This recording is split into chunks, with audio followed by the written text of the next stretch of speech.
বুনুর আসা তো অনেক দিন হয়ে গেল, তো ওকে তো রাখতে যেতে হবে, যেহেতু নিয়ে এসেছি দায়িত্ব করে। যাই হোক, মামাদের আসার কথা ছিল, বাট একটা দিন যে ওকে রাখবো সেই সিচুয়েশানটা ছিল না, তাই আর আমি যেতে হলো। আমাকে কিছু করার নেই, আমাকে ওই দিন আমার প্রচণ্ড কাজ ছিল সারাদিন, তবুও আমি ওকে রাখতে গেছি। আর বলো না, কথা বলতে বলতে কেমন যেন হয়েছে, এত টেনশানে আছি এখন। যেহেতু ভিডিওটা আগেকার, তো এখন যে সিচুয়েশানে আছি বলার কথা নেই, সবসময় শুধু টেনশনই লেগে আছে মনের মধ্যে।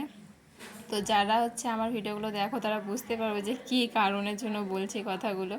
তো যাই হোক, এটা 2 দিন আগেকার ভিডিও।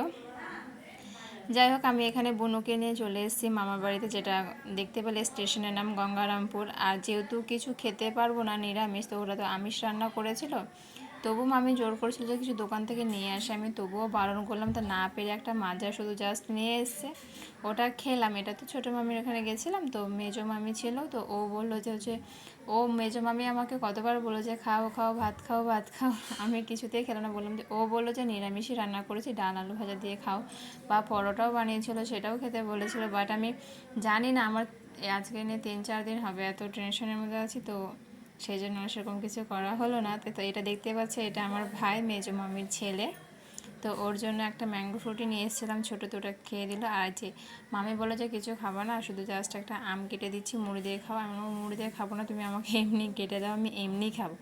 যাই হোক, 2টোর দিকে আবার ট্রেন ছিল, 2:45 দিকে। আমি তো ওই রোদের মধ্যে আবার বেরিয়ে পড়ে গেছি, থাকলাম না আর বেশিক্ষণ। আর এখানে এসে এত বিরক্ত লাগছিল, পুরো পাক্কা 1 ঘন্টা ট্রেন লেট করেছে। গরমে অস্থিরে হচ্ছিল, টেনশনে আমার কিছুই ভালো লাগছিল না, জানি না, তবুও অত কষ্ট করে ওখানে 1 ঘন্টা কাটিয়েছি একা একা।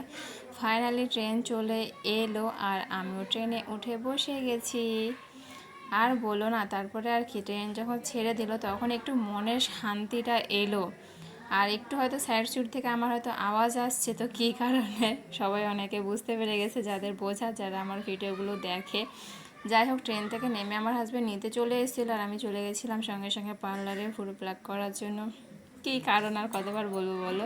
তারপরে বাড়ি আসার পথে এখানে সিঙ্গারা, মিষ্টি, একটু রসমালাই, এগুলো সব নিলাম।